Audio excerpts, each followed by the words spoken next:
to see what we have in store today. But before we start, it is important that we seek the blessings of the Almighty.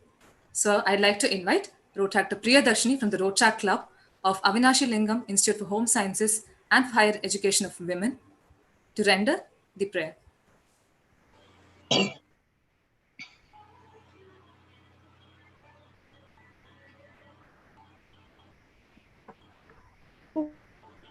Gajananam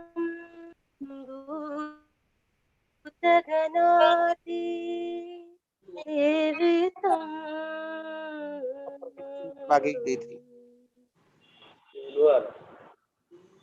Grill. Kavita Jambu Palasara Pakshitam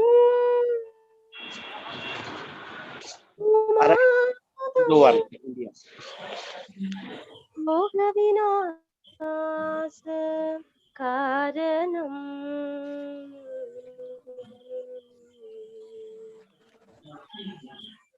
Namami Vigneshwara Gajam Prabhu Ganapate Paripurana Valvarulvaye Prabhu Ganapate Ganapate Ganapate Adimula Gananada Gajanana Arpudatavala Swarupa the conference call. Gajanana Arpudatavala Swarupa Deva Deva Jaya Vijaya Vinayaka Chinmaya Swara Shiva Deepa Prabhu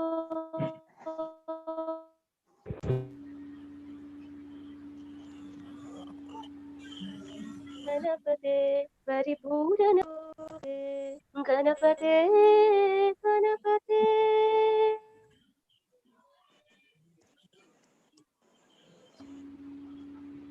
Thank you, Dr. Priyadarshini, for the soulful rendering. Next, I would like to invite Rotarian T. Mani, the President of the Rotary Club of Coimbatore, to welcome the gathering. Very respected District Governor, Rotarian Jose Chaco,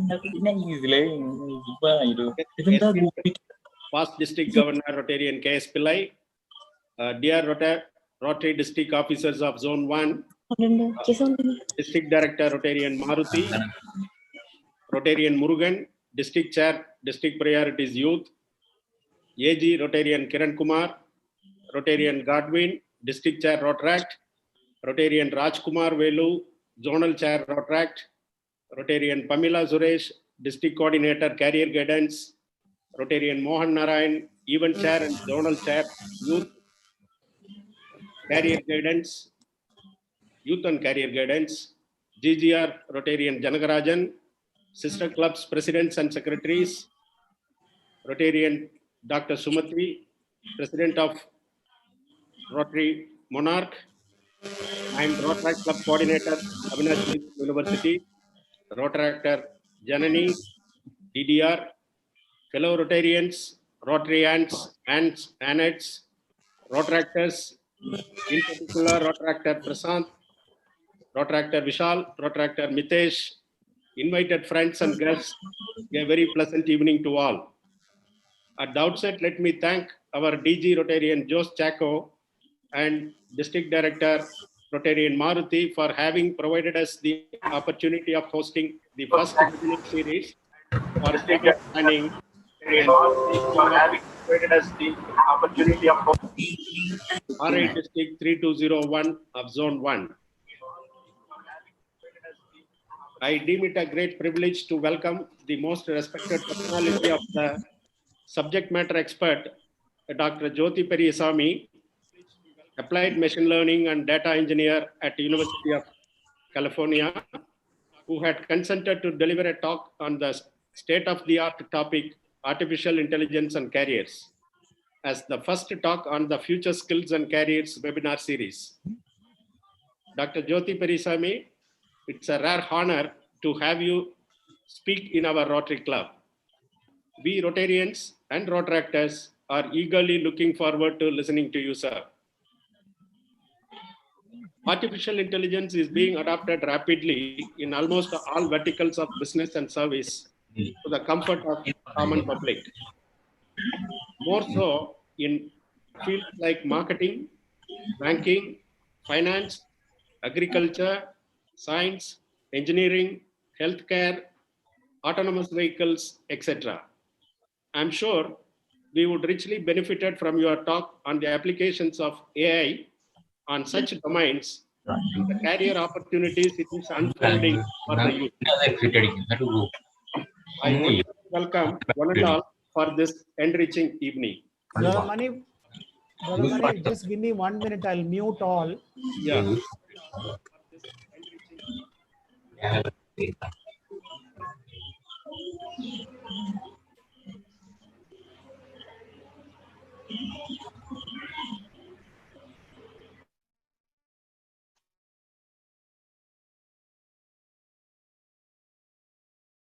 Brother Ning, you can unmute and continue with your speech.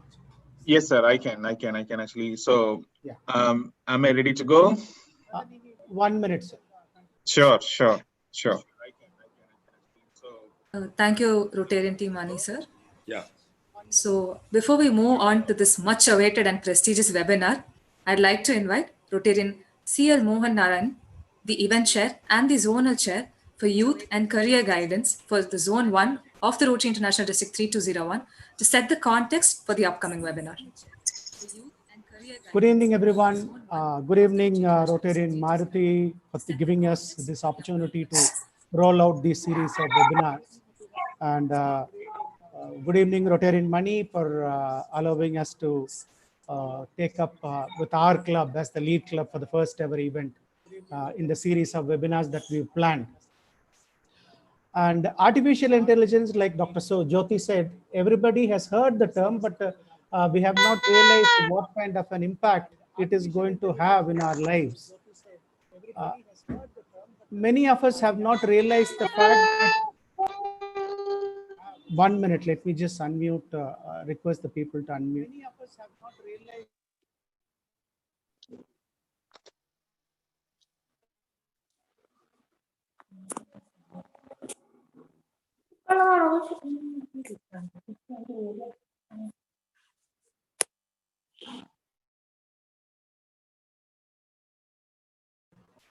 Please bear with me, we have mute.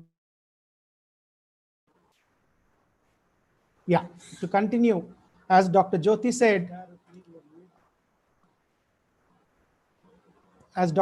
said, we've heard the term, but not many of us have understood what it means. And little have we realized that artificial intelligence has come into our lives, our daily lives, in a big way. Whether we are sending our mails, where we have our spam filters, smart email categorization, smart replies, and when we are commuting, we use so much of Google Maps. Traffic congestion, we are able to know the location. And if when we are trying to book the ride-sharing cabs like Uber, Ola, we are able to do that.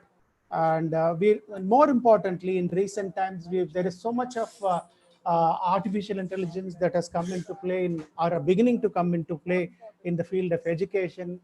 So there is enormous scope for offering personalized learning, adaptive learning. All these options are coming up in a big way.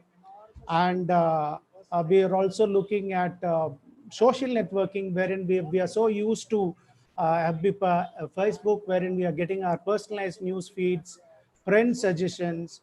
And Instagram has started using ML to replace machine learning, to replace the LOL with a laughing emoji. Then the most successful AI adoption in the world is the Amazon, wherein when we try to shop, we get our recommendations. And of course, Netflix also, it's another successful experimentation with AI, which recommends the movies that we would like to see. And of course, the everyday lives that we see, voice to text in our mobile phones, the smart personal assistants like our Alexa, Google assistants, and everyone. And so these are the things that are happening. Having set this context, I request Dr. Jyoti to take over the floor. And I Dr. request Jyoti, everyone to please concentrate on my meeting. pleasure.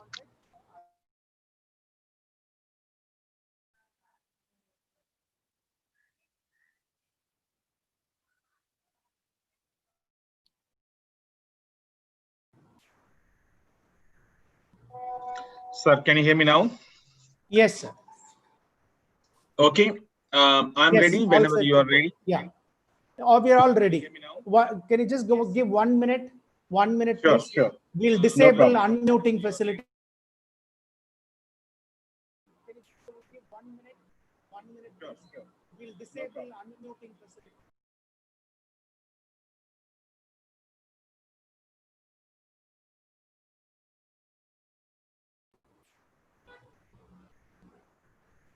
Yes, Dr. Jyoti, the floor is yours.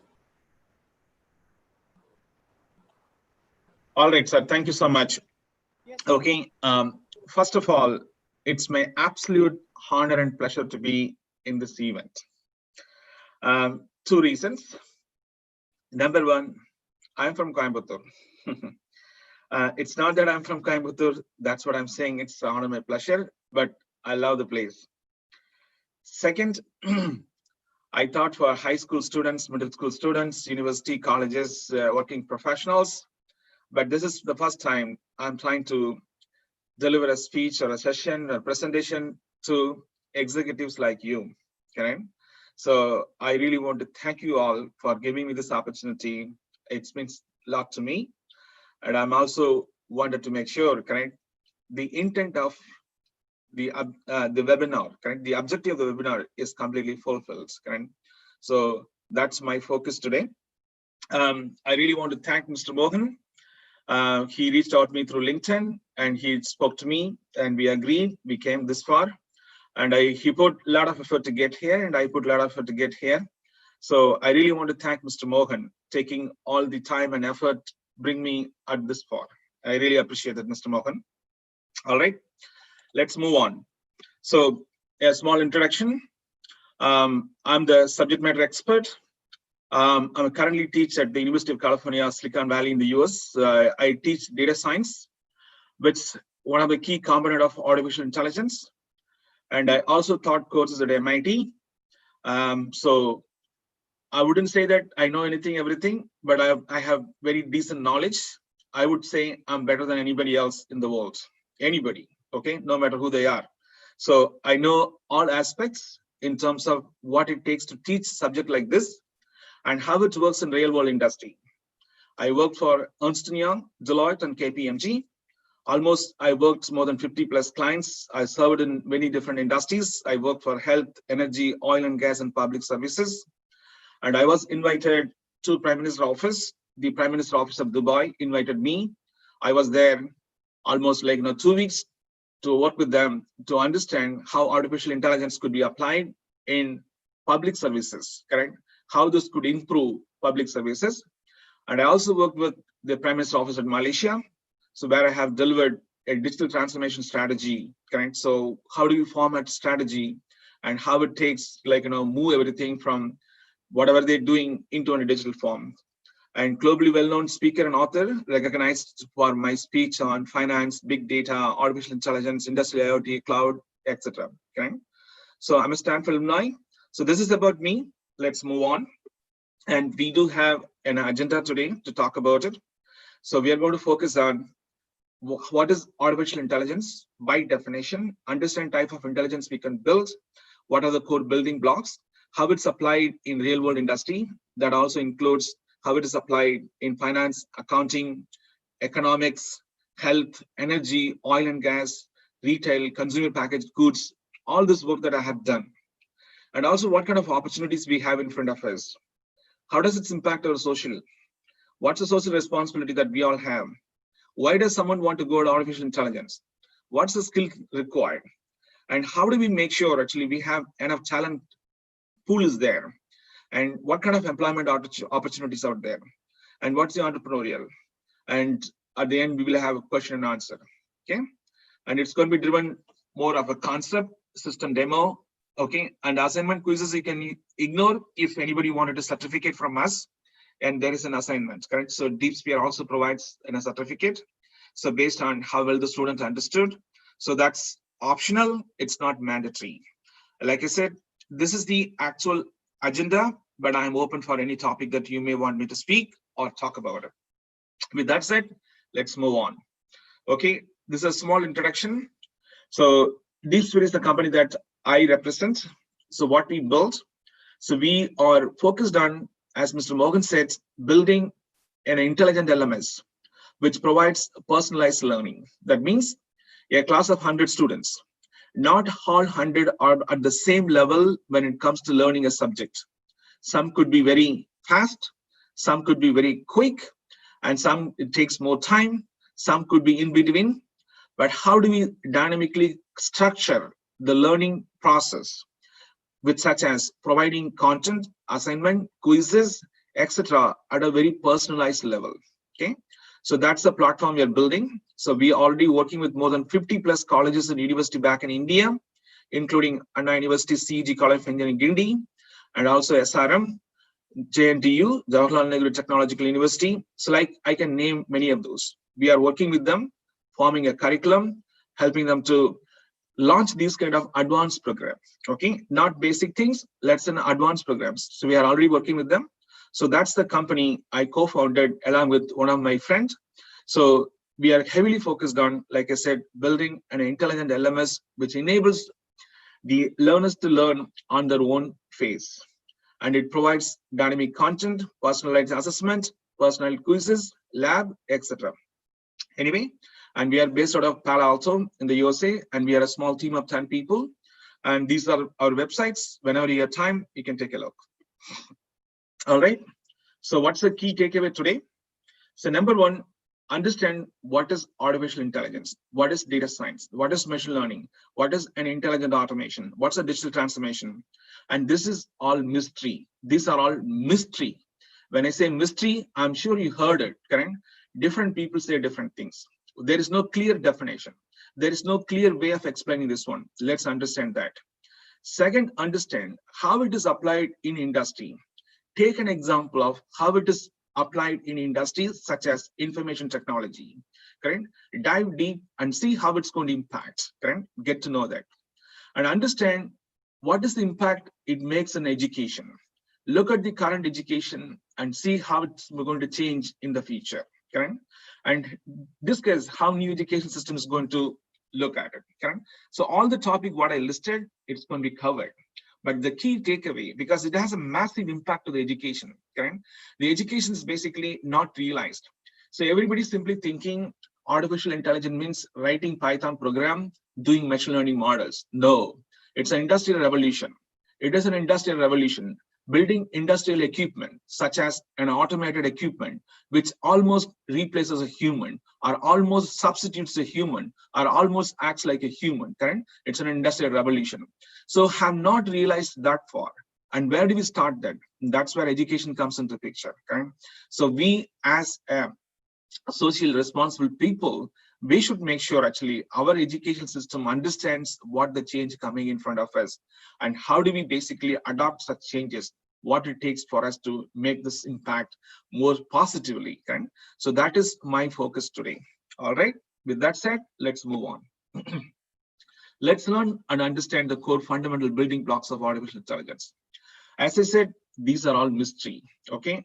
I'm sure you all heard about it, okay? I'm sure you all heard about it, but consider this something that you haven't heard about it. Let's understand what is exactly artificial intelligence, machine learning, data science, intelligent automation, digital transformation, okay? So I really want to set the context. Some of you may not be technical, some of you may be technical, but I will try to balance between these two. Okay, sometimes I may have to use technical terms. If you're not sure, post the question in the chat box. I will try to respond to you. All right. So let's understand what each one means from industry perspective, and then we'll move on. All right. What is artificial intelligence? Okay.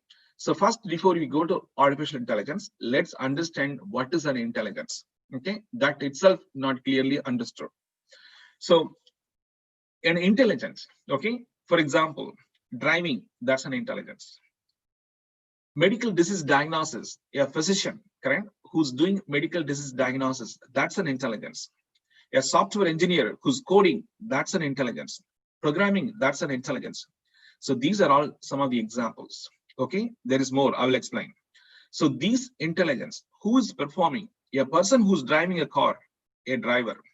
The person who's doing medical diagnosis, a doctor. The person who's doing software programming or coding, either a programmer or a coder. Okay, so these are all kind of intelligence. The person who's performing, this is basically who's doing this kind of job. Okay, and what we call, these are all called human intelligence. These are all called human intelligence. Let's understand further deeper. Okay, so as we said, what is an intelligence? Reading is an intelligence, writing is an intelligence, cooking is an intelligence, driving a car is an intelligence, doing medical diagnosis is an intelligence, right? Any problem solving is an intelligence, taking an action is an intelligence, right? These are all different type of intelligence. Okay, so what is a human intelligence? Okay, this is in general what is an intelligence. What is a human intelligence? Anything that a human does, okay, anything that a human does, either through a formal or an informal training, and the human gains knowledge and expertise and use the knowledge and expertise either solving a problem or doing something, and that is basically a human intelligence. Anything that a human does based on a formal and informal training, the human knowledge and expertise, apply that knowledge and expertise, either solve problem or a decision making. For example, if someone gave me a Tamil magazine, newspaper, can I read? Yes, I can. Why? I got trained in Tamil. I studied Tamil. Correct? In my school, I studied in Tamil. I understand, I can read. If someone gives me a Telugu magazine or a Telugu newspaper, I can't. Why? I have not trained in Telugu. I don't know how to read Telugu. I don't know how to write in Telugu. So what is that? I don't have knowledge, expertise to read, write in Telugu. So that is basically my barrier.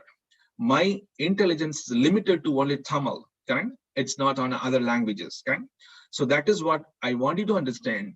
When we say an intelligence, that means something you got trained. The training could be formal, informal. You gain knowledge and expertise. You apply and solve or do something, correct? So that is basically by definition, what is human intelligence? Anything that a human does based on a formal or informal training with knowledge and expertise. Such things are called intelligence, human intelligence, correct? What is a formal training? What is an informal training? Okay, I'm sure you know.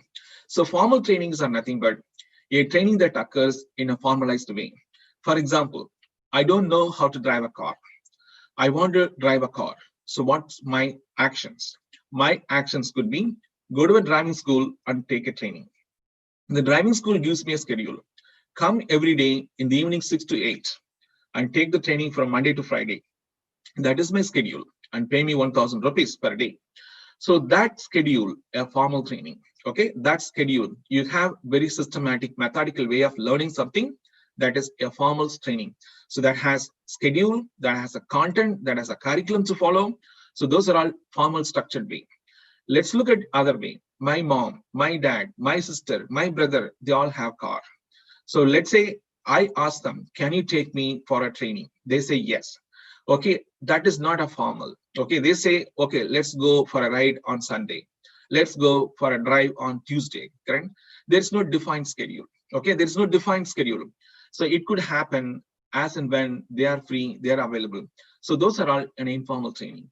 So it doesn't matter what kind of training it is, okay? Whether it could be a formal training or an informal training, you gain a knowledge, you gain expertise, and use that expertise to solve a problem or do something, and those are all human intelligence.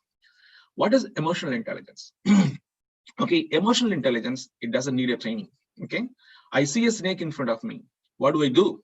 When I see a snake, either I'm going to kill, or I'm going to run away, I'm going to make a noise, or I'm going to ask for help. How? Did I take any training? No. How? That is maturity. That is maturity. You act based on what you see in front of you. You act based on what you see in front of you. An action that occurs based on a maturity, when it happens, such actions are emotional intelligence. When I see funny things, I'm going to laugh. When I see some seriousness, I'm not going to laugh. I'm going to be quiet. Okay? When I see a baby in front of me, the baby is crying, no one out there. without anyone telling me. I'm going to try to help the baby see why the baby is crying. Okay, so those are all need training. Need training. That's an emotional intelligence, and intelligence comes out of a human without any formal or informal training. So this is basically, by definition, what is intelligence, what is human intelligence, what is emotional intelligence. Now let's get to what is artificial intelligence. Artificial intelligence, by definition, it's a concept. Okay, by definition, it is a concept. There's nothing beyond a concept. Okay, when people say artificial intelligence, it just represents a concept. What exactly intent of the concept? The intent of concept is create all this intelligence artificially. What exactly it means? No human involvement, no manual intervention. It happens by itself. So by definition, artificial intelligence is a concept. It's an alternate or a substitute or a replacement for any intelligence, human intelligence and emotional intelligence. That's what it is, right? So if anybody says, what is an artificial intelligence? If it aligns with what we are talking, then you are good. If they're not talking this, it's nonsense. Ignore that, correct? So basically, by definition, artificial intelligence is a concept which is applied on human intelligence, emotional intelligence, any intelligence that you could think of. What exactly it means? It could replace human, or it could substitute along with a human, or it could be an alternate for a human. If a driver is not coming, then I'm going to call a self-driving car, which comes and takes me. I'm not dependent on a driver. Okay. When a patient goes to an hospital, you don't need a physician to tell how long the patient is going to be there. Based on a previous medical record, clinical factors, the machine can tell how long this patient can be there in the hospital. Okay? Such things either become an alternate or a substitute or a replacement for a human intelligence. Understood? No problem. Let's move on. What it means industry. Okay, what this means in industry. So we understand what is an artificial intelligence. Now we are getting into industry side. Okay, what it means from industry perspective. Industry perspective, there are 100 people, 1,000 people, millions of people talking different things. But bottom line, it means only two things. Okay, bottom line, it means only two things. From industry perspective, either an artificial intelligence represents an intelligent automation or data science. Okay, that's what it is. How do you apply artificial intelligence in industry? In what form it is applied? It is applied in two forms. Number one, an intelligent automation. Number two, data science. Okay, rest all, it's absolute crap, ignore, no need. Okay, so if you take artificial intelligence, apply in any industry, either retail, consumer, health, oil and gas, energy, education, financial services, it doesn't matter. Wherever you are applying, it is applied only in two forms, either an intelligent automation or a data science. What is an intelligent automation? An automation that occurs without a human intervention, without any human intervention, any manual intervention. For example, a self-driving autonomous car. Okay, a self-driving autonomous car, the car drives by itself. There is no human. That is what I said, no human intervention. The car drives itself. There is no one sitting in a driver's seat and telling the car what to do, nothing. The car functions by itself. So when a car goes on a constant speed in a street, it understands what is the red light means, what is green light means, what is yellow light means.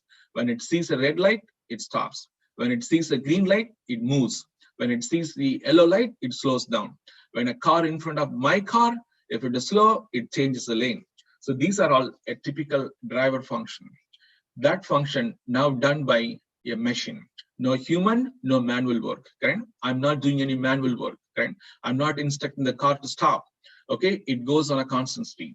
Okay, and whatever it sees in front of it, it takes an action based on that. Correct? Such automation, okay, such automation is called an intelligent automation. And this is what I told at the beginning. Artificial intelligence is an industrial revolution. Building industrial equipment. Why we need an industrial equipment? To produce all the intelligence what a human is doing, or to substitute an intelligence what a human is performing. So that is number one, how artificial intelligence applied in industry. Second point, how does artificial intelligence applied in industry? In the form of data science. What is data science? So data science is nothing but applying science on data. Applying science on data. What is science in this case? Okay, if you look at the models what you built to create this intelligence artificially, it has statistical data analysis technique. Statistical data analysis technique. So by definition, mathematics and statistics falls under science and humanities. Okay, it is not an engineering discipline. An engineer could study mathematics, an engineer could study statistics, same for a medical people, same for a people who's studying legal, whatever subject they study, they all can study mathematics, they all can study science, but this falls under science and humanities. You apply such science on data, then it becomes a data science. Why do I have to apply this? And that is how you extract hidden insights. That is how you extract hidden insights. What is the hidden insights? As Mr. Mohan was talking about Amazon, when you go to Amazon website, based on your prior transactions, based on your prior purchase history, it tells you what product you like, what product you may not like. Okay, what product you like, what product you may not like, right? So that's a recommendation system. So there is no such things where someone going to tell the machine, oh, recommend this product, recommend that product. It's all self-learns. It all by itself. Okay, it all by itself. So data science is nothing but applying science on data. So what kind of science we are applying? Statistical modeling. What kind of statistical modeling? Such as random forest, decision tree, neural net, artificial neural net, etc. Okay? Sorry, I don't want to go too technical. So I'm not sure the level of interest in going in technical. Such science you apply on data and extract hidden insights. And that is what data science, that is what data science can. So basically what I'm trying to say, how artificial intelligence applied in industry in what form? Number one, an intelligent automation. Number two, data science. An intelligent automation, an automation that occurs without any human intervention, any manual intervention. A data science, it's nothing but applying science on data. Applying science on data to extract hidden insights. I talked about length of stay. How long a patient can stay in a hospital. That is a hidden insights. Why? Nobody knows. How? Because you have to analyze their medical history, behavioral pattern, lifestyle, fitness, wellness. You have to analyze all of those. Then you come to a conclusion. Tell, this is the number of days a patient can stay in a hospital. Discharge. How soon the patient can discharge? Again, that's also based on clinical factors. You can't just like that say, he's going to leave tomorrow. Okay, so when is the readmission going to happen? It's based on their behavior, their health condition, and that is also clinical characteristic that you have to analyze. So understanding all such things and making recommendation or coming up with a conclusion, it's data science, correct? You arrive a state. So there are hidden states, you analyze and arrive. How do you analyze and arrive? Not on a human, not on a human. You apply machine technique. So how do we apply the machine technique? That's where science comes into picture. So statistics, correct? So you apply statistical modeling and data and arrive a state, and that is basically data science. So data science means a lot of people think it's a predictive side. No, it does prediction. It does many things too. So basically, it provides us a tool to analyze large amount of data and extract hidden insights and allow people to make decisions or allow people to understand a context or do something as an action based on what you see in the data sets. Correct? So these are all part of data science. All right, let's move on. So let's connect all the dots. So we talked about artificial intelligence, understood, no problem. We talked about an intelligent observation, understood, that's a byproduct of artificial intelligence. Data science, again, that's a byproduct of artificial intelligence. When you connect these two, it becomes a digital transformation. Okay, when you connect these two, it becomes a digital transformation. Why? Take an example, as Mr. Mohan said. So let's say you are in Coimbatore, you want to book a taxi. I'm in the airport. I want to go to, let's say I want to go to one of the college there. Okay, so what do? I tell the Uber, okay, so pick me up. So I'm talking about the app, not the driver, correct? I'm talking about the app. I'm using the app and booking a taxi. So in the app, I put the location to pick up, the location to drop off, and when to come and pick me up, etc. So once I give this one, what happens? The app itself figures out what the actual local geography, correct? Local geography means the actual map from the place where you need to pick up, the place where you need to drop. And it calculates the distance. It calculates the rate. It also calculates any traffic or anything that happens. Not only that, once I drop you, okay, as the Uber driver drops you, the driver is not going to ask you to give a credit card or make a payment, nothing. The inbuilt app automatically process your payment, and it gives a receipt back to you. And it also gives an option for you to comment and recommend or feedback about the driver. If you see the entire transaction, okay, from the time you pick the taxi and sitting in the taxi, going and dropping in the taxi, correct? It all happens, no human, no manual intervention. Such thing called digital transformation. Why? The information flows without any hard-coded manual rules. It all flies by itself. Now let's take an example. You are in Coimbatore. Your mom or dad or sister are in Delhi. They landed in an airport. They're calling you, can you book a taxi for me? Answer is yes. Using Uber app, you can book a taxi for them while they are in Delhi. Okay. So at the time, you are not telling the Uber app, okay, go there, go here, or do this one, correct? It's all done through single app. Let's take another example. Your friends are in Singapore, okay? So they're saying, hey, can you book a taxi for me? Yes, you can book while you're in Coimbatore. You can book a taxi for your friends, whoever they are in Singapore. So based on the location where it's going to pick up, based on the location where it's going to be dropped, it automatically understands what the time it's going to take and how much it's going to cost, what's the distance, what's the traffic, etc. Regardless of in anywhere in the world, wherever Uber operates, okay, regardless of where you are, what you're doing, it allows you to connect A to B and moves from A to B without any human manual intervention. So that is what digital transformation. So using artificial intelligence in industry, you can build an intelligent automation, you can build data science. When you combine these two, it becomes a digital transformation. I am very positive you may have heard all these terms, but the level of clarity what we have may not be missing. Okay? So how do we do all? This is where machine learning comes into picture. Okay, this is where machine learning comes into picture. So machine learning connect all the dots. Okay, machine learning connect all the dots. So what is machine learning? Let's understand. What is machine learning? Let's understand. All right. So our goal is what? Our goal is to create intelligent artificially. What kind of intelligence? Anything, everything what a human does. Anything, everything what a human does. Correct? So automate all of them. Okay. So how do we automate? Then I have to create those things artificially. How do we create this? Teach the machine. How do we teach the machine? Train the machine. When I train the machine, I cannot train just like that. There are techniques. What kind of technique I'm going to use? Okay.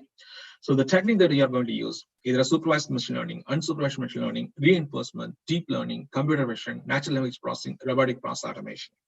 Okay, if anyone in this class want to master artificial intelligence, they must have to understand all this fine.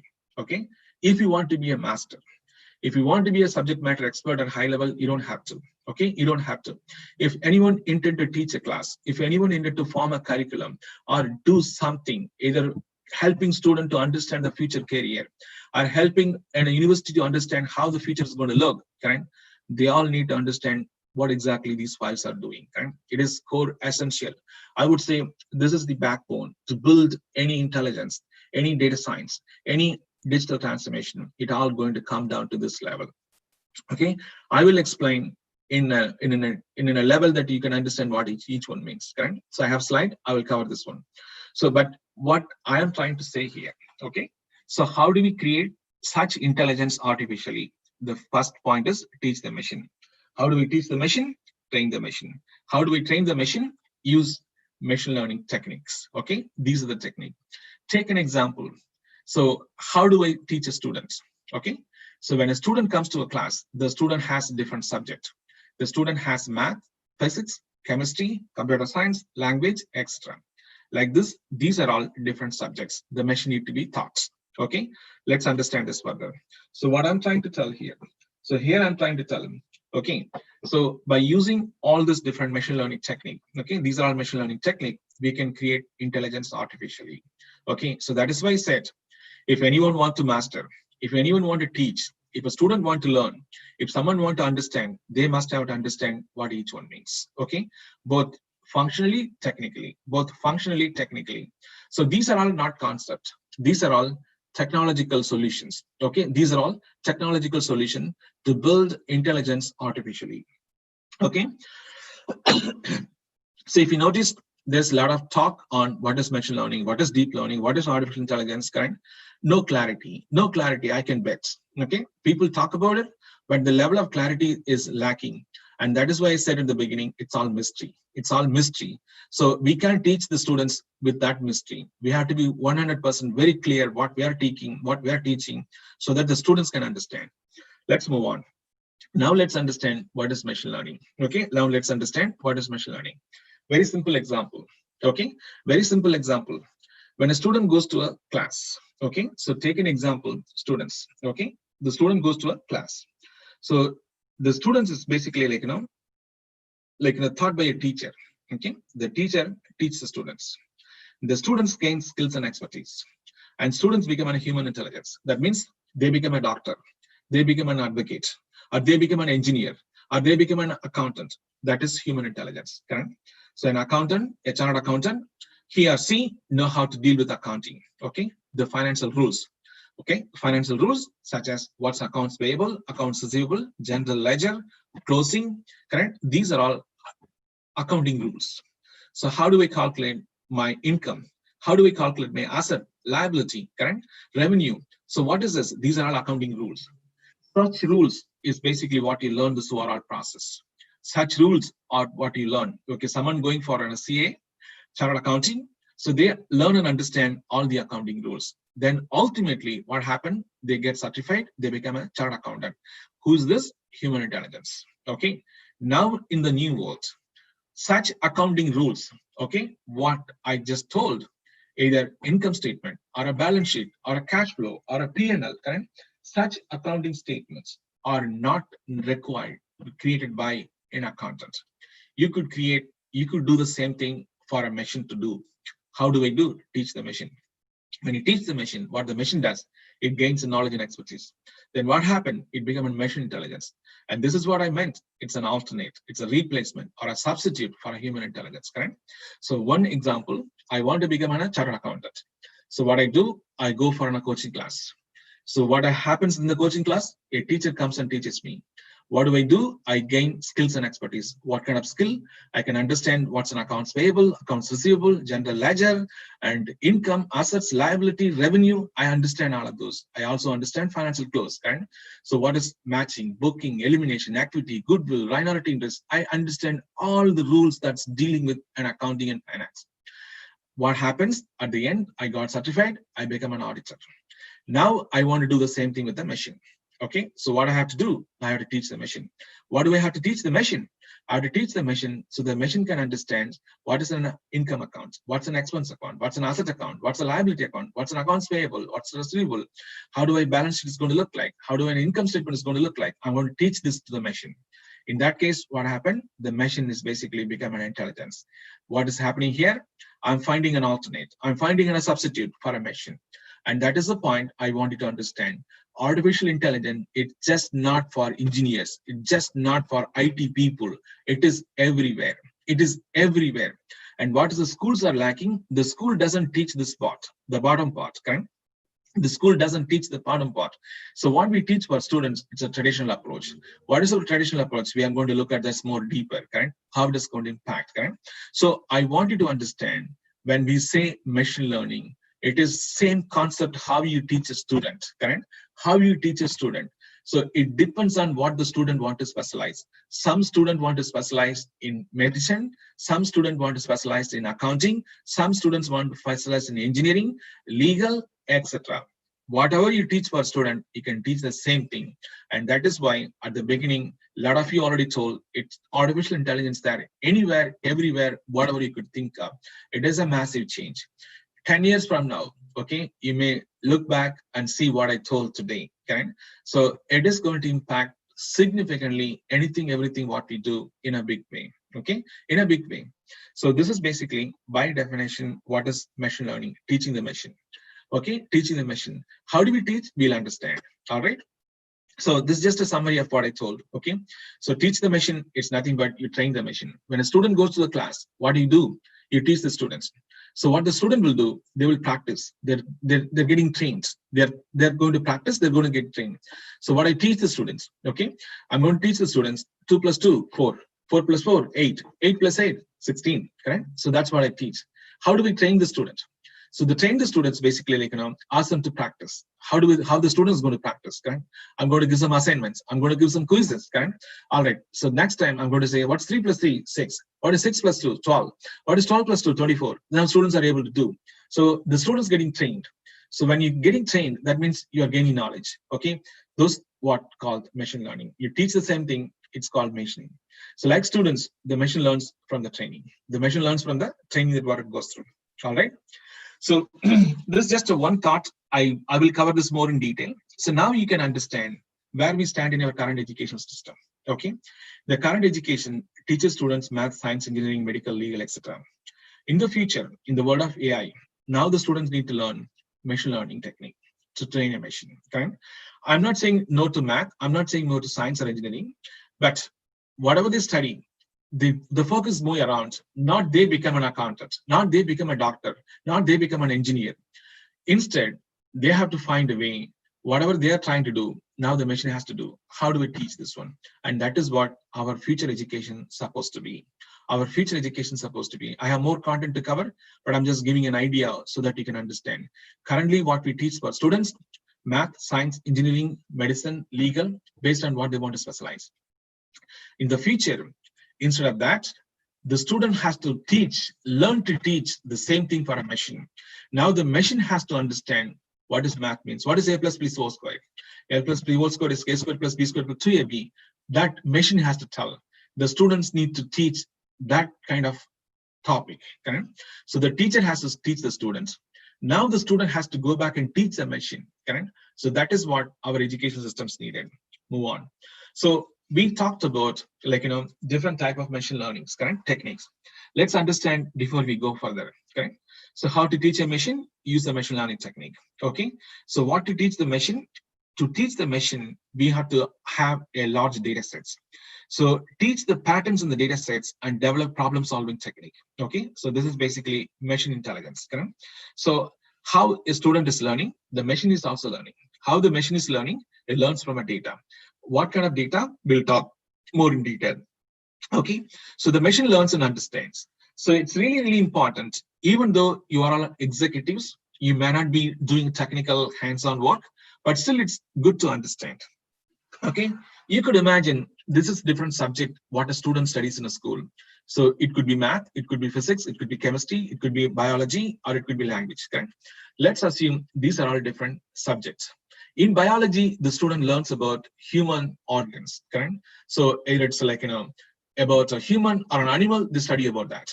In physics, they study about physics topics, correct? So like this, in each of the subject, a student studies a specialized area. Like this, the machine also studies a specialized area. Let's start from computer vision.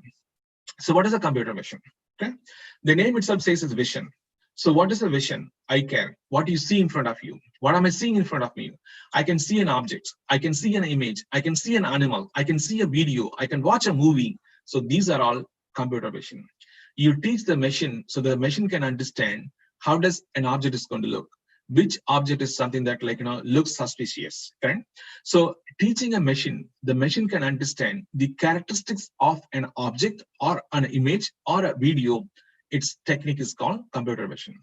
So that technique is called computer vision. So how do I teach a machine so that the machine can understand, how does an object is going to look, how does a human is going to look like, how does a movie video is going to look, right? So the machine has to understand all of those. Why do we have to teach this one? Example. So I told you, when a car is going on a constant speed in a road condition, it sees an object. It's an autonomous car. The car is seeing an object in front of me. What kind of object? So that looks like an animal, but I'm not sure. So it has to recognize the object. So that's called object recognition. It understands there's something going in front of me. It understands what it is. Okay, it could be an animal, it could be a human. Then what action I am supposed to take? Stop or slow down. Correct? So that is basically it understands. Let's say you are going into a banking center. You are going into a banking center. The banking center has a digital boardroom. It understands the human who's walking in. If that customer is known to the banking center, if it's an existing customer, it greets the customer based on the name. Hey, John, how are you? Hey, Lisa, welcome back. correct? How does that possible? That's facial recognition. That is facial recognition. So to build such application, either in a gender detection, object detection, like, facial recognition. So these kind of applications basically built on using computer vision.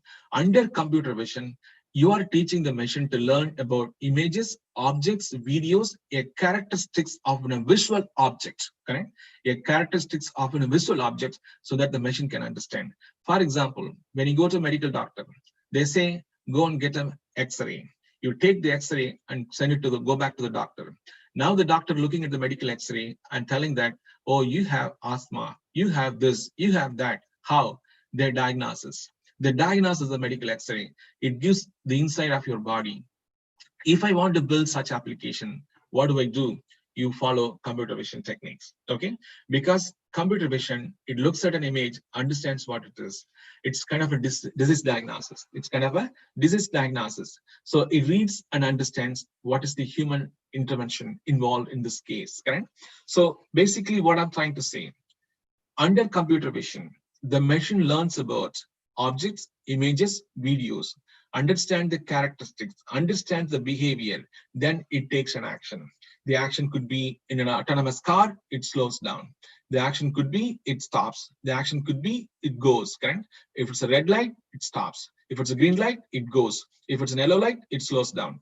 So these are the things it does when you do an autonomous car. As a medical doctor, you could diagnose. What can I diagnose? By looking at the medical X-ray, I can tell whether this patient has a specific disease symptom or not, correct? All right, so that is what computer vision. The next one is, I'm not doing any videos, I'm not doing any object and image, correct? So these are all basically falls under computer vision, either an image recognition or object detection or a gender detection or a facial recognition, etc. So those are all computer vision, and that is what machine learns. So let's say I want to do language, both spoken and written, both spoken and written. So what you wrote, what you speak, now the machine need to understand, okay? How do we teach the machine? That falls under natural language processing. That falls under natural language processing. So use such technique, such as language modeling, sentence classification, word classification. Using that, you can build applications. Such application falls under natural language processing. For example, I talked about at the beginning, we are building an LMS platform, and that LMS platform creates assignments, create quizzes, create questions dynamically based on the participants' level of learning pattern, speed, and etc. So how am I doing this one? That's fully done on natural language processing. It does using natural language processing. It creates a question, it creates the assignment, it creates job description, etc. Anything.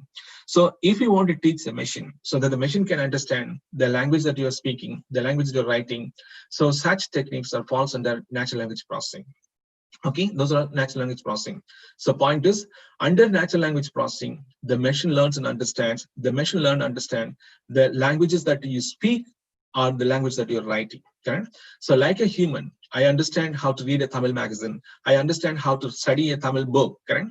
So those are all basically my skill set. If I want to teach the same thing for a machine, then the technique that what I'm going to use, natural language processing. The next one is robotic process automation. Okay, this is also absolute mystery, correct? I can confidently say there's a lot of company out there, they don't do actual robotic process automation, but they claim that they know this one, correct? That's not true. And this is where industrial automation comes into picture. This is a true industrial revolution, an absolute industrial revolution. So I was part of a project, okay? So the goal is what? To build a machine which makes a sandwich, correct? It is not a robot. It's not a robot that what you see there. Nothing to do with this one. The robots, what you see could be an instruction driven. I would say 99.9% of the robots, what you see, it's very instruction driven. That's not artificial intelligence at all, at all. Okay, so don't get confused. When you see a robot, it's artificial intelligence. Answer is no. Okay, answer is no. The robot, what you see, it's all instruction driven. And that is what I said, it's a mystery. So when you say artificial intelligence, it has to self-learn. You don't have to dictate. It has to learn by itself. So the robotic process automation, what exactly it does? Let me explain my project so that you can understand. My project was a sandwich making machine, correct? Basically, we don't want a human to make a sandwich. We want a machine to make a sandwich, fresh sandwich, as and when customer comes and asks for.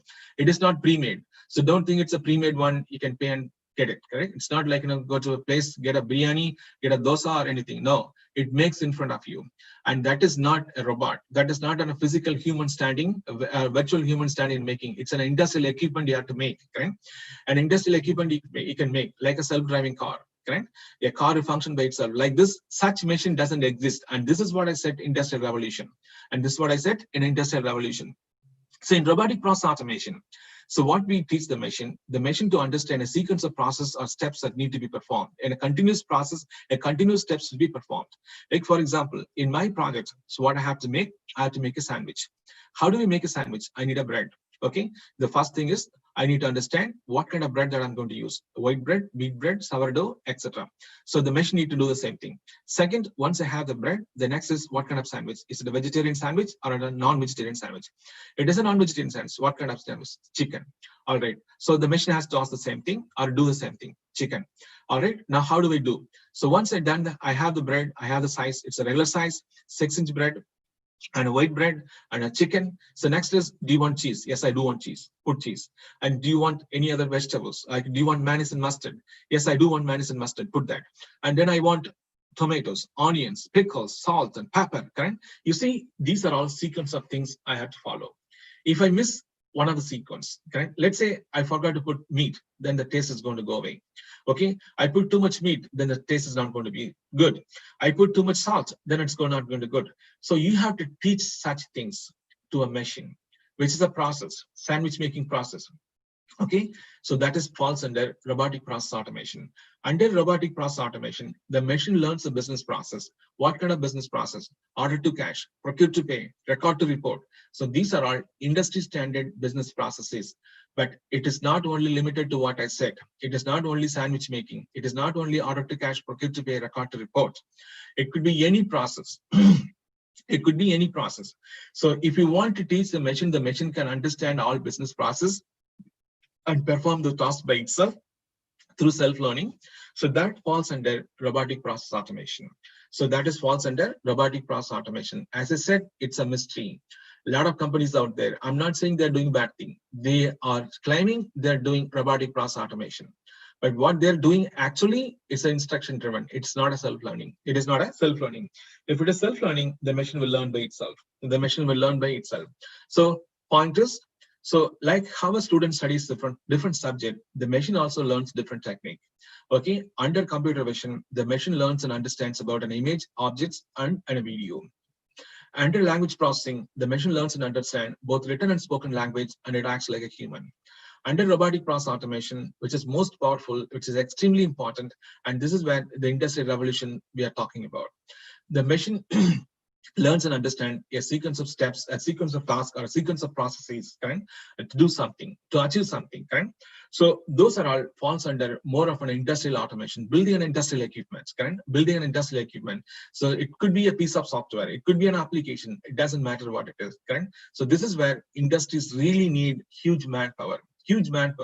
And such manpower, I would say, not exist at this point, correct? Not exist at this point. And this is what our education system must have to teach, correct? And to teach this one, the student need to be, the faculty need to be equipped. The faculty themselves don't know at this point. I'm confident, correct? They haven't got this level, correct? So these are the things what we do. Let's understand what is supervised, unsupervised reinforcement deep learning. Okay, so this is basically a general problem solving technique. Okay, you teach a machine which understand a general problem solving technique. What is that? Okay, so here I'm talking about video, here I'm talking about a language, here I'm talking about a business process. So these two could apply in anywhere. Okay, these could be applied in computer vision or natural language processing, robotic processing, anywhere. So this is basically the machine understand general problem solving technique. As Mr. Morgan said at the beginning, a recommendation system. When you go to Amazon website, okay, when you go to Amazon website, sorry. So based on whoever the person is, it understands what you have done in the past. It makes some recommendation. So that is not teaching an image, teaching in a voice, teaching in a process. This is basically tells that process that's basically sure. So this process more for understanding machine to general problem solving technique, correct? As I said, I don't want to get too technical. I'm going to move on, correct? So under these two, as needed, we can have another session. Sure. So I'm getting some instruction, so that's fine. So this is basically a general problem solving technique, how the machine can do. Anyway, let's move on. So point is, what I'm trying to tell you, under each one of this, okay, you are teaching the machine learns and understand, and it creates intelligence artificially. Okay, it's create intelligence artificially. So one more thing, how does the machine learns? The machine learns from the textbook. The machine learns from, like, materials such as lab and videos and audio. How does the student learns? This is for the student to learn. The students can learn from a textbook or a learning material, lab and video, etc. How does the machine can learn? The machine doesn't study a textbook. The machine doesn't, like, go and read a textbook. Instead, it learns from the data. So that is when you see big data, industrial IoT comes into picture. Okay. So whenever we talk about artificial intelligence, it also has an inbuilt component of machine learning.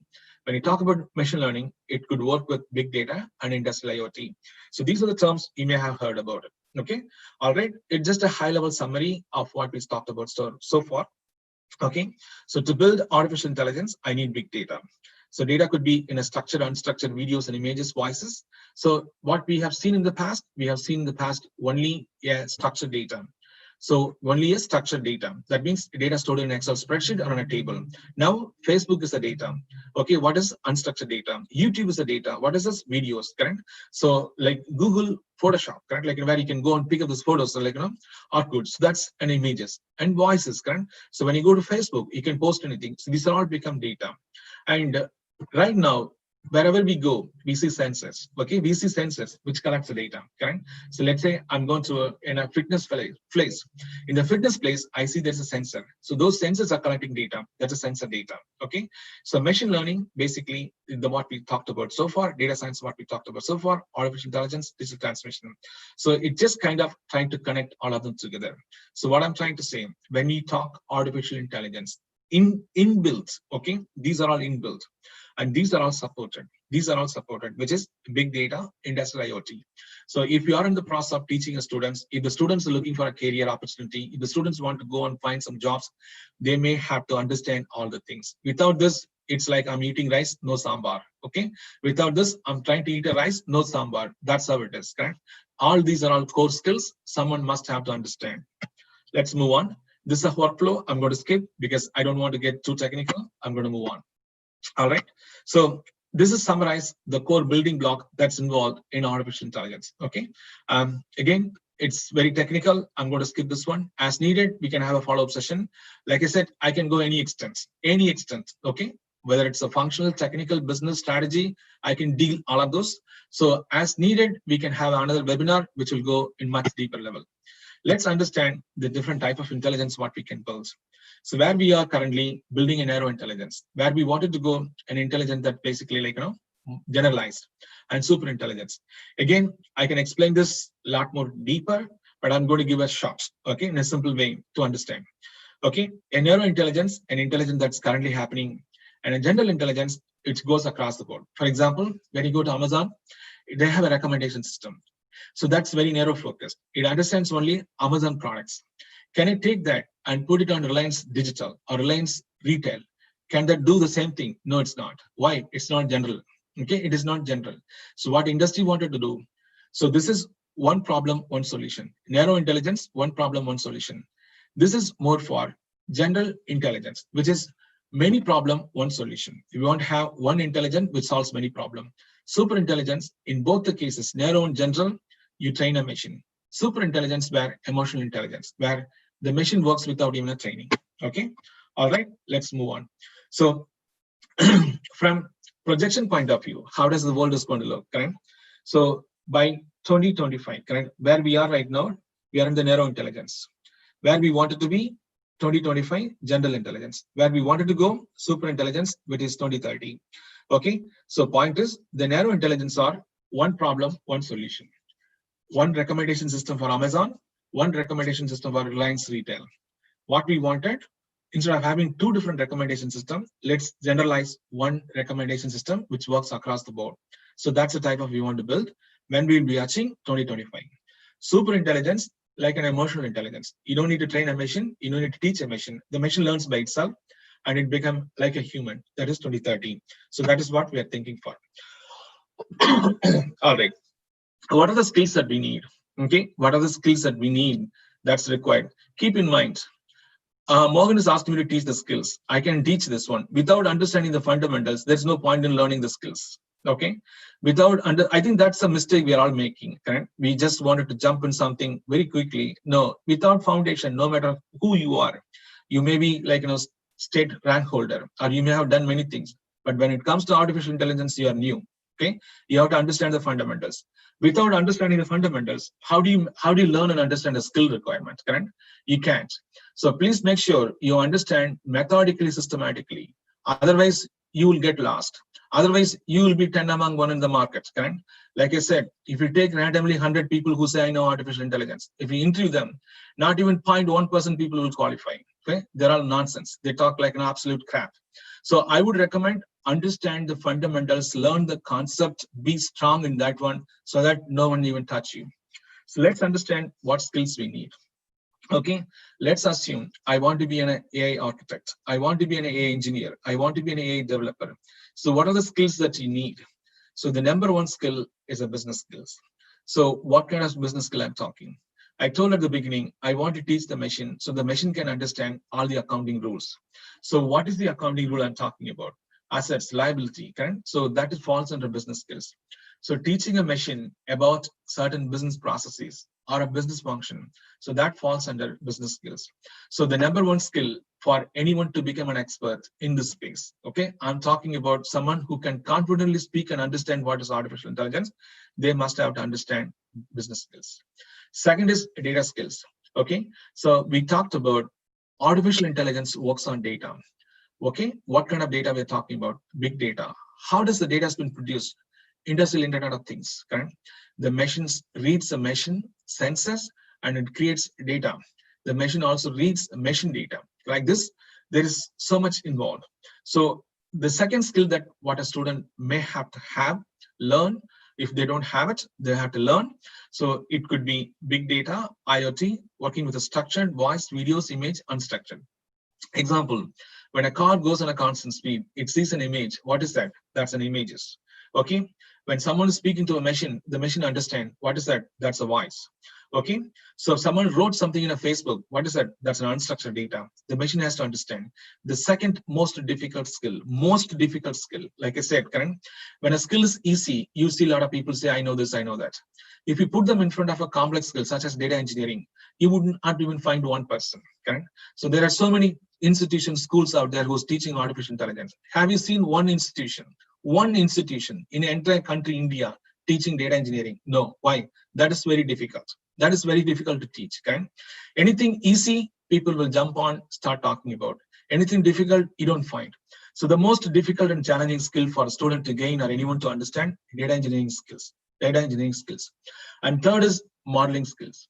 How do I apply science on data, such as building random forest, decision tree, like this, applying statistical modeling on data. So that's the third skill. Okay, that's the third skill. And fourth one is, how do you connect all the dots? Correct? That's the computing skills. So these are the four skills, mandatory skills someone must have to gain. If you are trying to form a curriculum, teach the students, okay, either as a bachelor's program or a master's program or a research program, make sure you have connection to all these things, okay? Your curriculum matters all the things. So the number one skill for a student, business skill. Number two, data skills. Number three, modeling skill. Number four, computing skills. All right. So by doing this one, what kind of top students can get? Okay. So it depends on the level of knowledge they have and also the deepest level that they can go. So they can be an architect, an artificial intelligence architect, or a data science, or a data engineer, or a model engineer, or a developer, a programmer, or a project manager. So these are the possible roles you may expect. And again, these are all not writing on a piece of paper and seeing what role it is. You have to make that happen.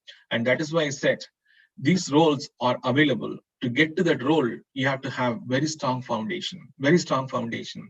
All right. So I hope you understand the skills that require. a domain expert, which is a healthcare, consumer energy, that's a business skills, a data engineer working with the big data and IoT, a model engineer, build, train, test model, an advanced computing engineer working on a cloud infrastructure, microservices, etc. So if we have all these skills, you can expect any one of these roles. So based on the level, based on your confidence level, you could pick and choose. I'm not that confident, but I understand this one. I want to be a manager. You can go there. I understand deepest level. I can deal with any data. I can become a data engineer. I can understand how to apply statistical modeling on a data. Then I become a model engineer. I want to code. I'm a programmer. I want to architect the end-to-end solution. Then I'm a architect. I'm a data scientist. I can deal all those things. These are the options available. All right. What is the driving factor? Why does someone want to do this one? Correct. So this is for a business executives. So from business side, why does artificial intelligence now? Okay, what is it doing? So on a survey, what we learned, the number one reason is productivity. We as a human go to work at 9 o'clock, come at 5 o'clock. In between, I take 5 phone calls, 1 lunch, okay, and then 2 chat. So if you look at from 5 to 9 to 5, out of the 8 hours, I may work only 3 hours. The remaining 5 hours do unproductive work.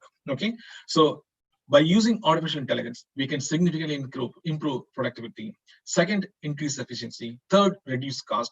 Fourth is revenue. Okay, the reason why someone want to go to artificial intelligence: number one, productivity; number two, efficiency; number three, cost and revenue. So why we need to learn this one? This is how you build your business case. Okay, so if you are asking your company, if you are asking if a teacher is asking you to build a project, correct, so you have to look for by building an AI application, what am I going to achieve? You are going to improve the productivity. Okay, you're going to increase the productivity, you're going to increase the efficiency, you're going to reduce the cost. Correct, you have to understand. So what is the reason behind why I want to do this one? All right, so this is just like things that what is happening actually. So before I go here, I wanted to touch a little bit about the use cases. So how do we apply this in industry? Okay, how do we apply this in industry? Right. So let's say I'm a student. I want to specialize artificial intelligence. In what field? In healthcare. I'm a medical doctor. I want to understand artificial intelligence, how it's going to work in medical industry.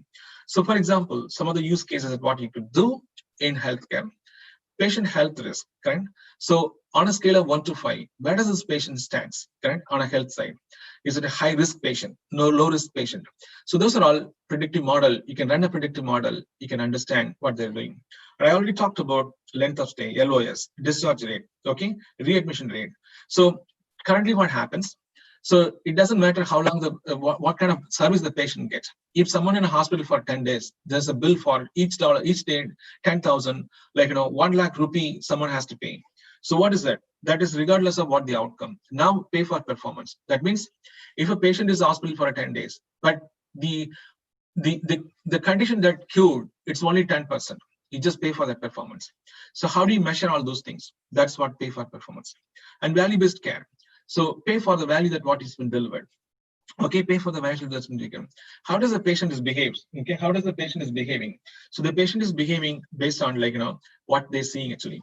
So these are some of the use cases you can see: lifestyle monitoring, fitness monitoring, health monitoring. So you don't have to go to a hospital to monitor a patient. You can monitor anywhere in the world. Okay, you don't have to worry about patient where they're going. You can track and do what their lifestyle is, what they're eating, what they're drinking, what they're doing.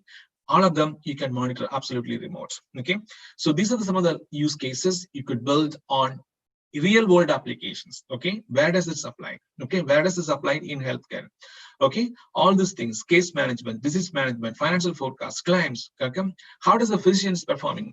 Just because someone got a medical degree doesn't mean they're qualified. Correct? Doesn't mean they're qualified. You can measure the performance of the physician, how well they're doing. Correct? So this is some of the use cases on the retail side. These are some of the use cases on the retail side. On the retail, we can build different use cases, correct? So the retail could be, you can see Amazon, that's retail business, online retail business, correct?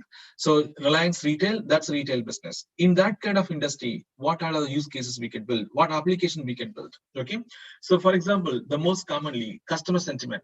How does the customer feels about my product? Do they like, do they don't like? If such, what is the issue? Okay, can you give me 1 minute? I'll tell this guy to not next minute.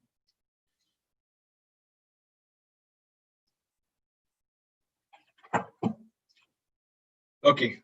All right. So, Mr. Mohan, you told to conclude the session, correct? Mohan, can you tell me? Because I'm getting a text saying that I should conclude the session. Mohan, are you there?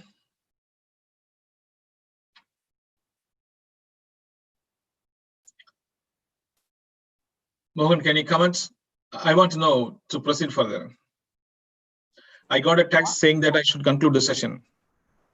Dr. Jyoti, there are a lot of questions connected to this. I thought we'll take up the questions instead of concluding abruptly. Okay, all right. So let's bring the questions. Yeah, see, basically there are a few interesting questions.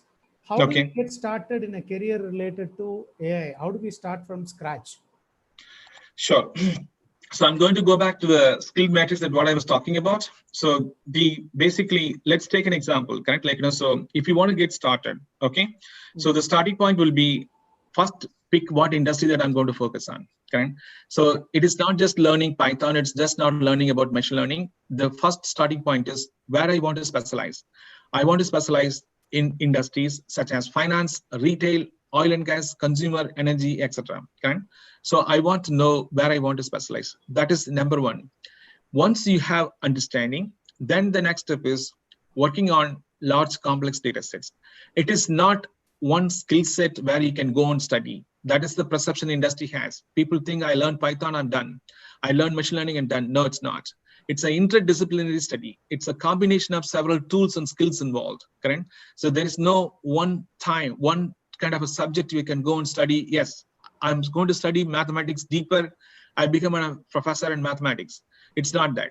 So there is a combination of skills, and those skills are required, and that's what I highlighted.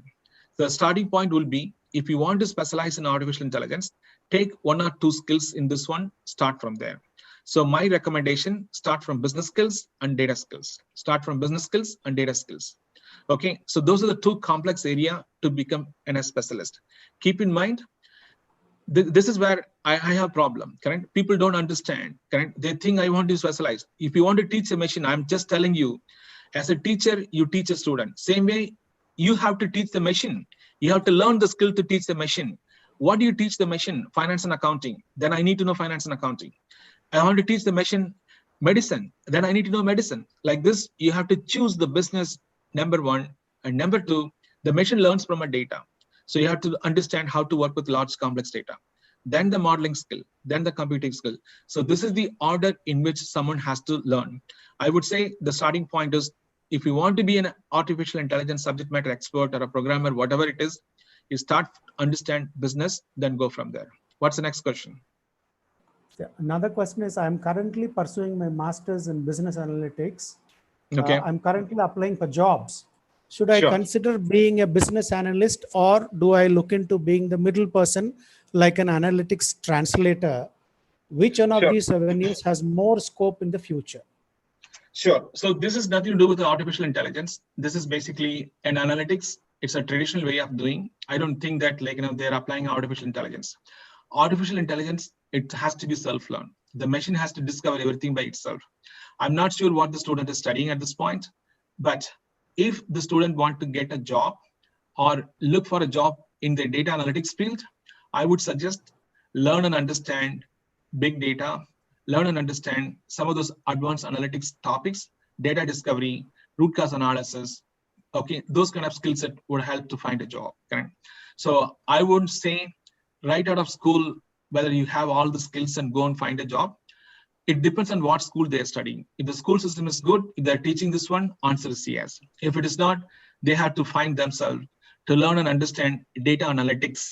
So both a balanced skill on working with the data, a balanced skill on analytics, such as analyzing data, root cause analysis, data discovery, predictive model, all those skills would help them to find a job. So that's my response. But depends on the university college where they are in. They can study from the program. If it's not, they can study from outside with a good school. Another question is, how prospective are artificial intelligence careers in India? Do we have to migrate in pursuit of our careers? What it probably means is, should he leave a domain that he is in and go into something else? Sure. If I have understood the question correctly. Understood, actually. So the impact of this, which I was about to talk, then I've been asked to stop. So the impact of this, it's massive. Okay. So for example, in India, correct? So if you see what we do, most of the people that who's working in company like Wipro, Infosys, TCS, correct?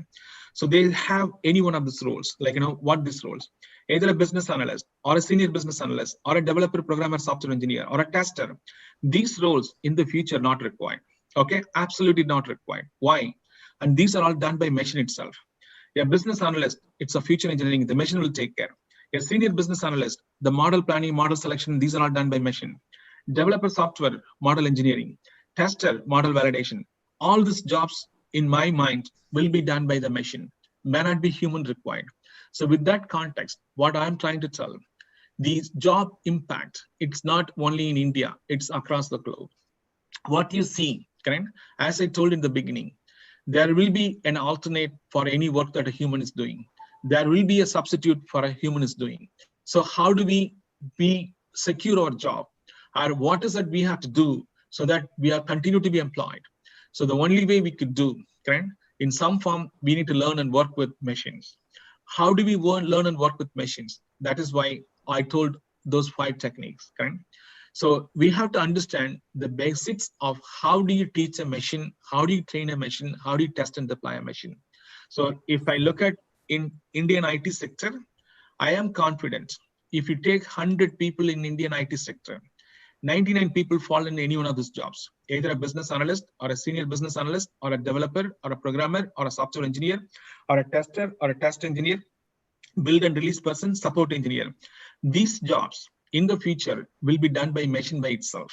Okay, what does these people can do? These people can teach the machine how to do these kind of things, correct?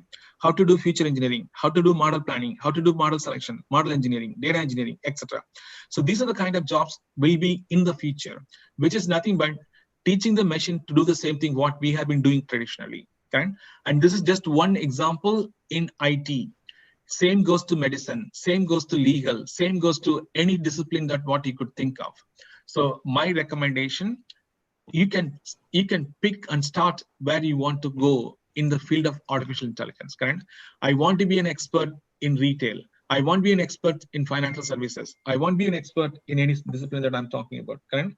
So I'm just saying you have to basically come up with an industry and specialize and learn in that industry how artificial intelligence works. And that is why I have the list of use cases that what I listed here, correct? You can't randomly go and learn. If I want to learn in retail, what is that I can learn? If I want to learn in oil and gas, what can I learn? If I want to learn in energy, what can I learn? You have to understand that. Okay, you have to understand that. So without understanding, jumping on something would be difficult. So answer your question, Morgan, what I see here, there will be massive impact. As an example, in IT sector, 10 years from now, these jobs may not even required. For these jobs, we may not even need a human. All this will be done by a machine. What's the next question? And the next question is this from Rotarian. He's a businessman who wants to know, I'm running an artificial intelligence, machine learning, data annotations firm. How the scope of data annotations as a business, how the scope of business outsourcing opportunity on data annotations from AI research, big business companies from US, Israel, and UK. Sure. So the market right now, it's very premature. Okay, when I say premature, so if you see why there is a huge potential opportunity for a company like Wipro, Infosys, TCS, they all supply manpower. Okay, they all supply manpower. So I need 100 Java programmer, they supply this one. I need 100 Microsoft developer, they supply this one. When it comes to artificial intelligence, none of these companies are at the state where the work will be offloaded. Okay, so these companies, I'm not talking only those companies, anyone you can name, correct? So yes, sir, you are running in a AI company. I do run an AI company. I know the level of expertise what people have in an AI company. So what it is, the AI market, it's not matured market. So what most of the companies are doing, they are doing something on in-house on try it out, because it's such a new field, because it has such a complex skills involved. So they are all trying something new on of their own. So the market is not ready for large scale offshore work. Even if it's ready, I don't think that offshore skill set are ready to handle this one. Correct? You won't be able to deliver. Okay, I have seen this one. Correct? So maybe in the future, you could see there is a need for such skill set. Right now, offshoring all this artificial intelligence work and doing from India, I would say less scope. Why? That's because it's premature. Companies themselves not ready for high investment. Companies are not ready for trusting a partner who can do this work remotely. So all these are all not there. And third, you said you are running an AI company. Okay, an AI company has to have an interdisciplinary skill set. Okay, just because I have bunch of Python programmer doesn't mean that you can run an AI company. Okay, so it needs very multidisciplinary skill set. Finding that skill set is difficult. Maybe you can continue to build. In the future, there could be more potential. But right now, based on what I have seen, what I know, I don't see there's much opportunity for an offshore team to work on an international projects or a project from different countries. Next question. There are two interrelated questions to my understanding. One question is, what do you think of crash courses and online programs teaching AI? Are these worth the time and money? How is it different from doing a master's from a university? This is one question. And there is a very similar question. Do certification courses like Coursera, Udemy, LinkedIn really help build skill sets? How do I make sure that I touch upon the different types of machine learning solutions when I invest time when it comes to skill building? Sure. So I can combine both the question and answer. Yeah. Okay. So the first one need to understand. First of all, the reason that why I'm confidently speaking and teaching, I do hands-on work. Okay. I'm not only a teacher, I also work in industry projects. So to teach such complex topic, correct, you have to know industry really very well. Okay. If you see the entire thing, machine learning is just one concept, but to teach a machine, I need to know all different subjects. Okay. So point is, to teach such a complex subject, it requires deeper industry knowledge. Whether it is a university, college, online courses, most of the cases, you don't find such people who can teach these courses. Okay. So what it means, the level of details they cover, what you study could be questionable. Okay. I don't know what university they're referring. I'm saying across the board, any university name, correct? A teacher should know all the things, then only the teacher can teach. If teachers themselves don't know, how can they do this? So all I would say, all of them are trying. I'm not questioning any university because I told you I work with many universities. I work with the SRM, I work with JNTU, I work with GN Anna University, VIT, anything you name in India, I'm working with them. Correct? So one thing I can tell, all these universities are great. At the same time, in international university as well, all the universities are great. They're all trying. So in such an early stage, how much I learn, what I'm going to get out, that's questionable. But what industry is looking for? Industry is looking for a hands-on subject matter expert who can understand and solve these things. Why? People don't want to take a risk. Okay, it's a money involved, right? So my response to your question, so whatever you're doing, okay, either learning from universities or online courses and etc., it's all based on what they teach and what they deliver. Without knowing, I would not say whether it's a good or bad, whether you can get a job. But one thing I can tell, knowledge is the power. If you focus on knowledge, gaining knowledge, you can do anything. So what does that mean? It is absolutely your own effort. You cannot blame just because I took a course, I'm not finding a job. Okay, so that is not the market right now. The market is you are on your hand. If you put more effort, if you practice more, if you do more, answer is yes, you will find a job, you will do. So on the surface, I would say most of the universities, most of the online programs, most of the online educational service provider, all are trying different things. Okay, they're all trying different things. How mature that is, how well structured. So those are all evolved. When the maturity comes only when you have more and more practice, more and more learning, more and more problem solving. So at this stage, we are all at the very early stage. So how do we overcome? You as a student, you as a business owner, put more effort, more time, learn and teach and study. I think that's the best way to land a job.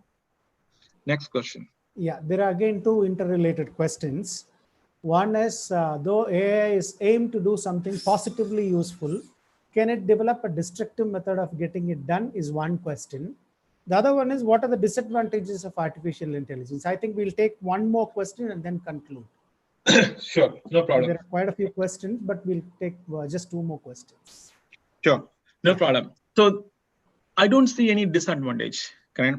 So everything, whatever we see here, it's all for good reasons, correct? Like, for example, so if you look at 10 years before, there's no such thing called Facebook, there's no such things called LinkedIn, there's no such things called Twitter.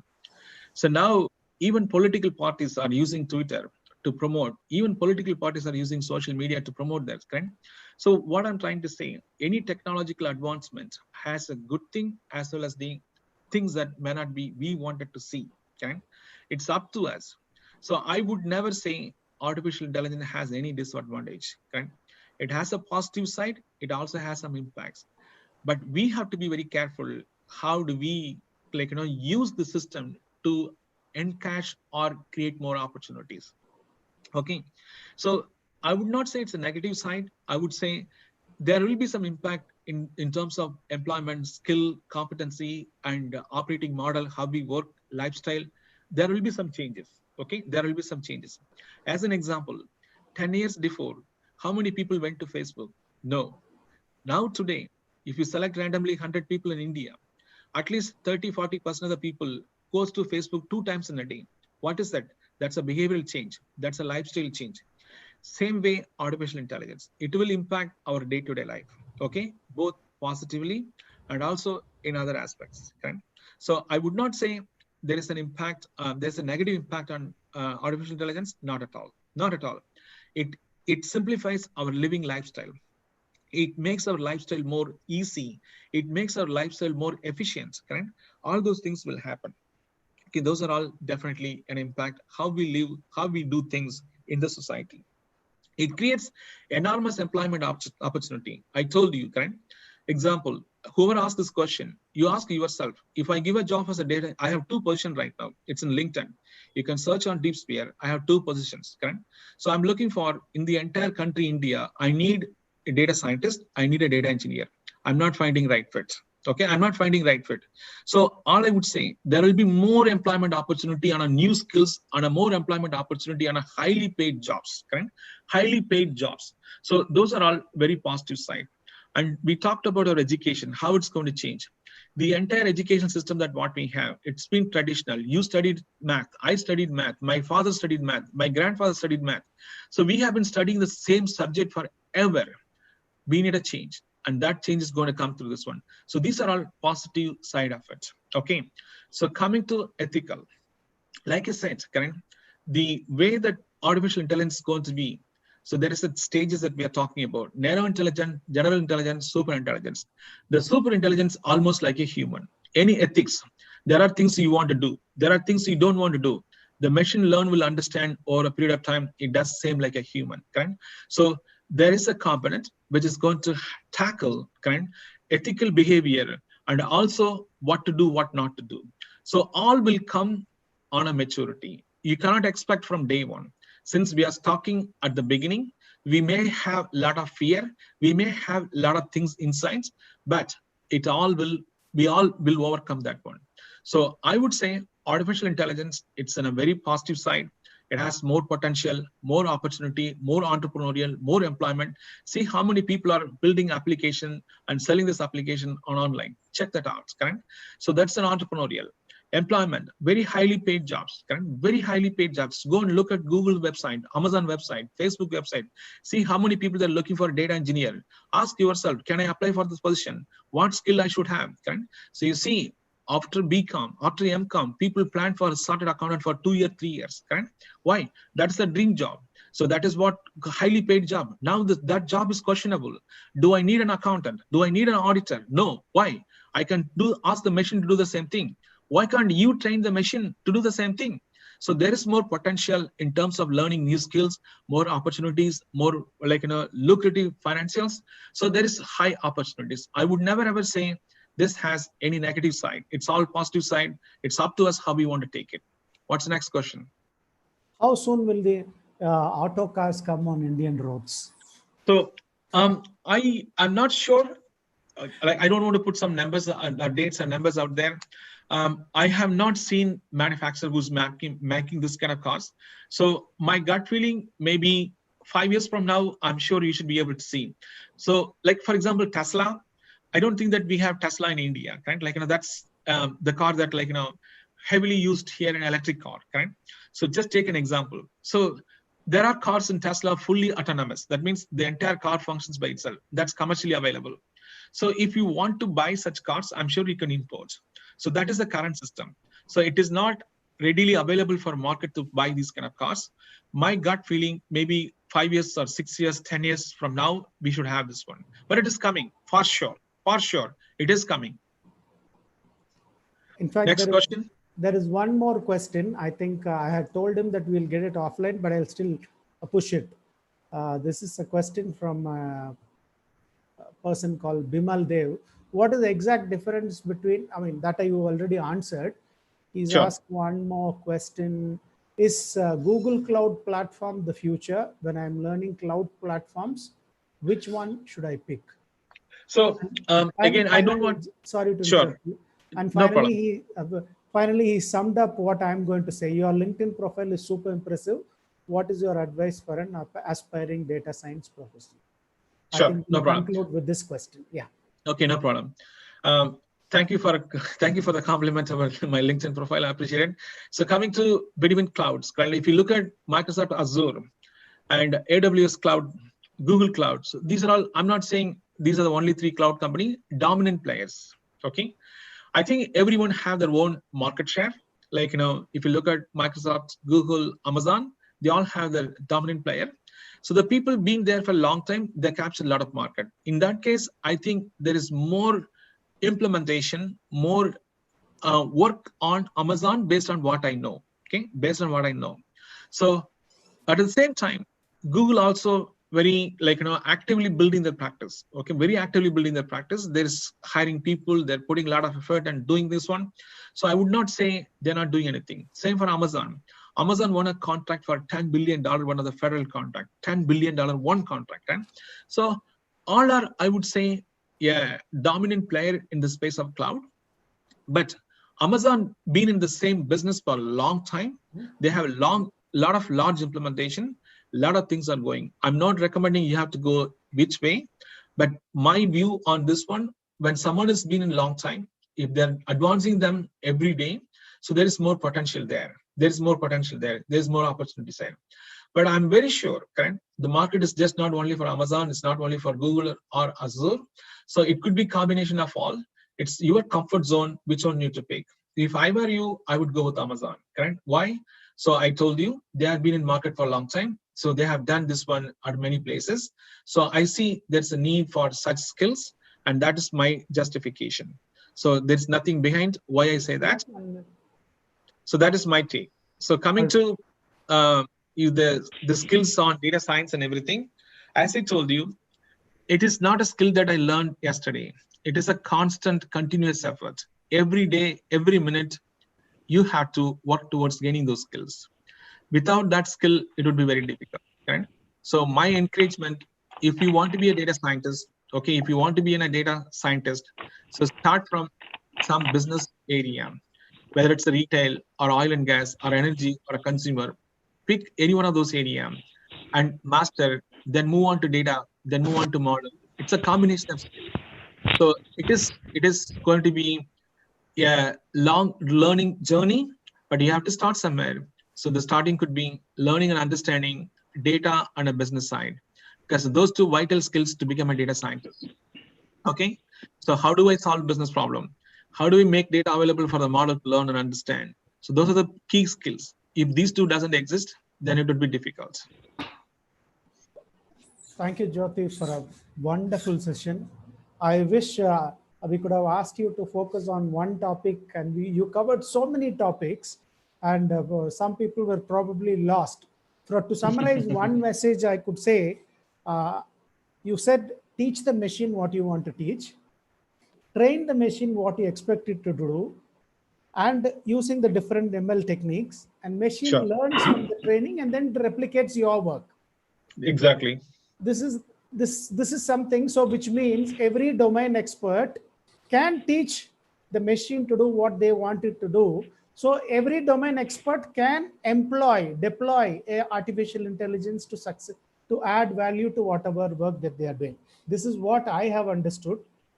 Is that right, Dr. Jyoti? Absolutely, absolutely. What you said is right. What you said right. So, the only point I would like to add, artificial intelligence. I'm talking about teaching the machine, training the machine, making the machine to do the same thing what you're doing. It is not an engineer job. It is not a scientist job. It is a job for everybody. Okay, so that is where the real need right now. How someone can teach a machine, how someone can ask the machine to do the same thing what they do. A doctor, instead of going out teaching a student in a medical class, the doctors should teach the students how the student can go and teach the machine. Correct? So that is the expectation. So the only point I would like to add, teaching a machine, it is not an engineer, it is not a scientist, it is for everybody. And that is where more employment opportunity, that is where the real industry need. Whatever subject you are master, whatever subject you know, I'm a very good doctor in Coimbatore. I know really anesthesia well. I am a child care specialist. I do very well in a child child care services. I want to teach the same thing for a machine, and that is what industry is lacking. You will find a lot of Python programmer. You will find technical people. That's useless. That is not a data science. That is not artificial intelligence. That like a low level commodities. But the subject matter experts, whoever know the subject really well, they should step forward. They should teach the machine through students. And that is the real essence of the need for education. Dr. Jyoti, I'll take the liberty to share all there are quite a few questions. I'll take the liberty to share with you offline. Sure, Maybe please take mail your me. response on a video and then post it on YouTube so that the students could, whoever had raised the question, they could learn from that. May No I problem. have your consent for that? Yes, we can. Thank you. Thank you so much. Over to you, Nandita. And Nandita, you have to convey my apologies to Angeline, because without realizing that she has to introduce the speaker, I had handed over the floor to Dr. Jyoti. So you please. That's fine. That's fine. No problem. Yeah. Yes, Nandita, over to you. You have to allow Nandita to unmute. Are you having a difficulty, Nandita, in unmuting yourself? Are you able to do now? Right now, yeah. Thank you so much, sir. First of all, thank you so much, Dr. Jyoti, for that very extensive session, because I do not come from a technical background and I had a very hi-fi understanding of what AI is, but you broke it down so easily that we could understand some context of what AI actually is and how it can improve our careers, and that it's not some rocket science that we need to be afraid of in the first place. So thank you for that, sir. And thank you to all the participants and Rotary and Mohan for having this interactive session, which made it more lively. So now it's time for felicitations. And first, I'd like to call upon our District Director, Rotarian Maruti, sir, to give away his felicitation. Hi again, Mr. Jyoti. Me being a parent of a student who's pursuing AI in form of data science from Cash Business School, she was the one who asked the question, in fact, about whether to choose to go do a master's or be a middleman. I don't understand what the terminology is, but I was wondering what it was. Because I don't interfere much into their studies, because I'm not good enough to guide them, rather understand what they're doing. But listening along with her, I was now understanding what this girl, my daughter, was actually doing. And I'm so happy a lot of children from Aunashlingam and other universities participated today. And thanks to Mr. Mohan Rotary Mohan for getting this to all of us. And thanks to Rotary Mani, President of Rotary Club of Coimbatore, for taking it forward. And it comes under Rotary Murugan, who's the district chairman for youth activities, and Rotary Pamela Suresh is the district coordinator. Well, you made it sound so simple, and all the children all the students who logged in today would have a very clear idea of taking this seriously about the artificial intelligence. whether it's going to be a driverless car even in future, or it's going to be a food delivered by drones, or wherever there could be. मेरा room पे जाओ table है ना table इसलिए दवा का एक बड़ा टेबल है देखा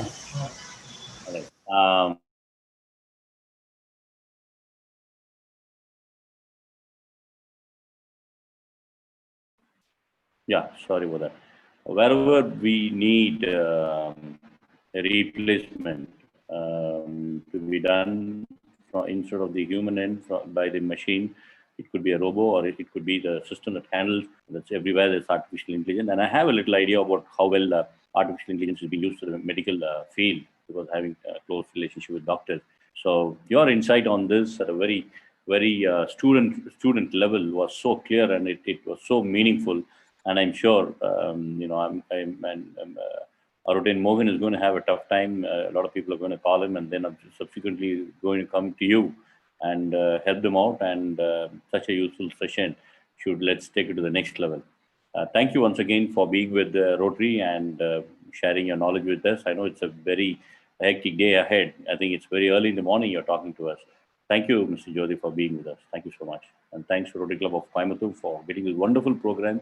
And let's in the months to come, we're going to have much more to do on this career guidance approach. Thank you so much.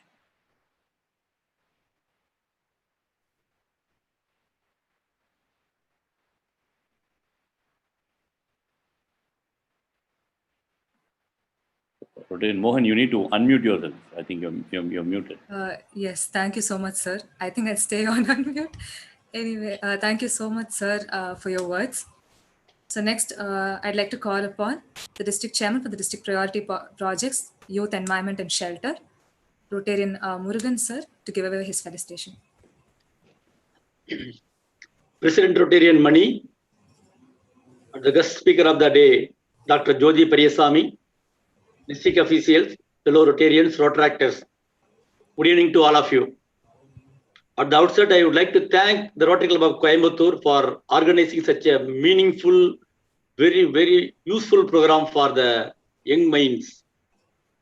So far, we have all heard about these terms: artificial intelligence, data science, big data, machine learning.